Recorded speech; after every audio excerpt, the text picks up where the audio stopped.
ng aking isinusulat ay sigaw ng mga kaluluwang limasaran ng takot.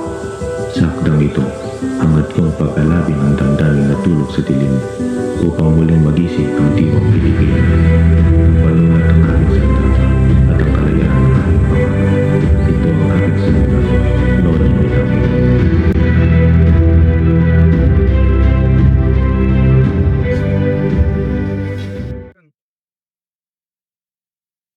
Maligayang pagdating, Crisostomo Ibarra. Matagal na kitang hinintay na may pananabik. Maraming salamat, Kapitan Tiago. Matagal akong nag-aaral sa Europa. Ngunit ang aking puso ay nanatiling tapat sa ating bayan. Ang mga batang nag-aaral sa Europe ay naging isawit sa simbahan. Iginagalang ko po ang iyong opinyon, Padre. Ngunit ang karunungan na hindi kailanman naging kasalanan. Halina tayo, pumasok.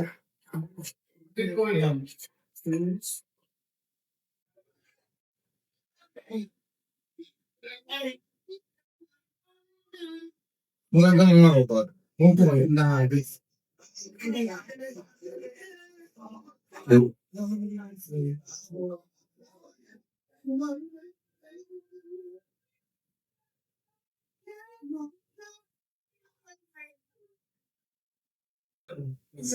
Tila napakarami mong natutuhan sa Europa, Don Crisostomo. Mga turo ng mga ere! Ang karunungan ng mga taga-Europa ay naglanday sa tao sa Diyos. Ang karunungan, Padre, ay handog ng Diyos upang magamit sa kabutihan, hindi sa kasamaan. Handa na ang hapunan! Aba, magpahinga muna tayo at dumulog sa pagkainan.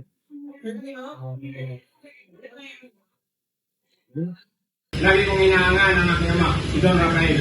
Siya ay ulira sa kabutihan at katarungan. Huwag mong banggitin ang pangalan niya. Sang ere, pinibistiro ang iyong ama.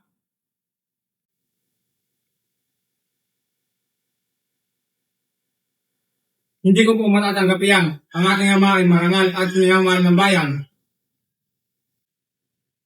Pinatastanganan niya ang timbahan at tumanagal sa mga pare. Katotohanan ay di kayang ilubog ng sinungalingan, Padre. Tama na yan, tayo kumag.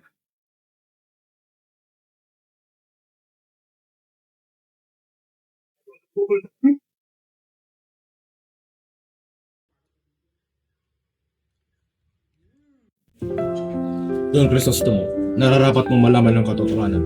Ang iyong ama ay hindi namatay sa sakit. Siya ay pinakulong at pinahirapan dahil sa mga maling akala.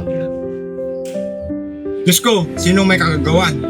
Isa sa mga lubudyok ay ang kura-paroko noon, si Padre Damaso. Ama, pinapangako ko, hanapin ko ang katarungan para sa iyo.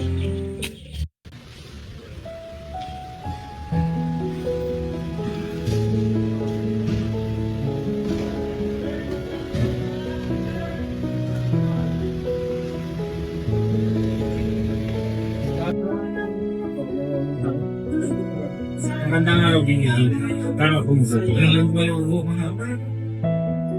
Maria, ikaw lang ang nagbibigay ng hawak sa aking putong pagdatang. Crisostomo, nalaman ko ang nangyari sa'yo ngayon. Huwag mo hayaang lamunin ka ng kuot. Ang sosyal tayong lunas sa sakit ng aking kaluluwa. At ako'y mananatiling mananalangin para sa iyong kapayapaan.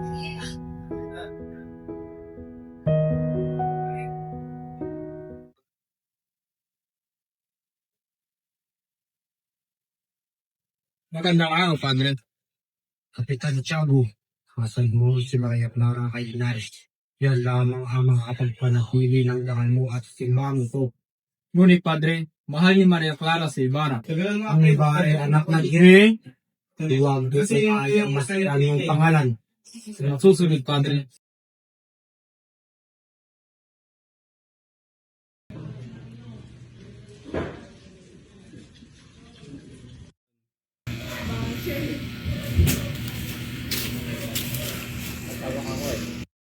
Ginoo, Don Crisostomo, nasaan ang libingan ng aking ama?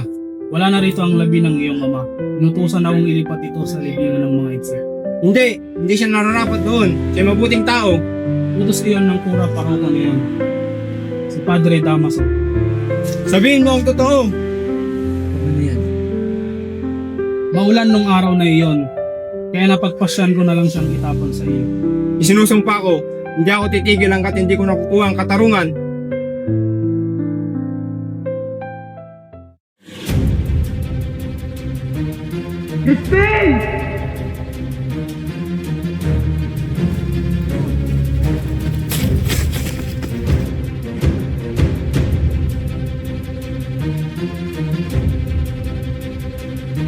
Basilio, nais ko na umuwi. Sabik na ako kay Inay. Sandali lang kapatid. Huwag ka munang maingay. Baka marinig tayo sa hospital ngayon. Crispin! Nagnakaw ka daw sa simbahan! Hindi ko po ginawa yun. Mara kayo sa akin!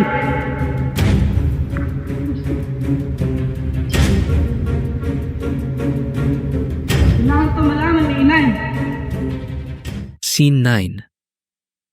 Pag-uwi ni Basilio, sa gitna ng dilim ng gabi, isang batang sugatan at pagod ang nagbalik sa kanilang tahanan.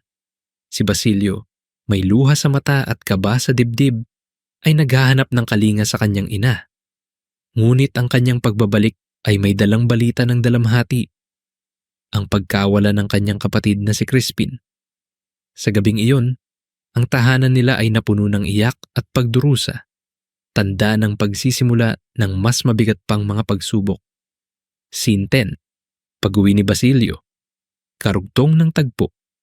Habang niyayakap ni Sisa ang kanyang anak, dama niya ang bigat ng mundo sa kanyang bisig. Sa katahimikan ng kanilang tahanan, ang mga luha ni Basilio ay nagmistulang dasal na walang kasagutan.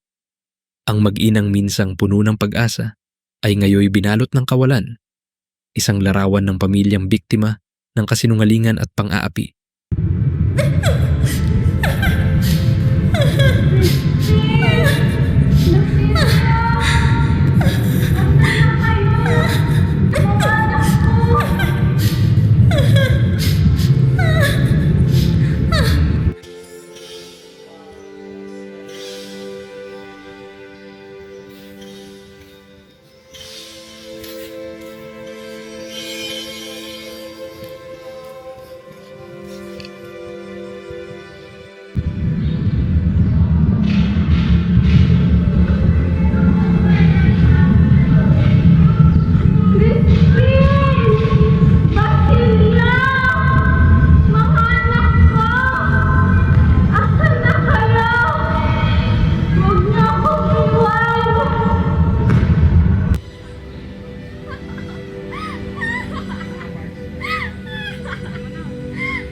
Tama na.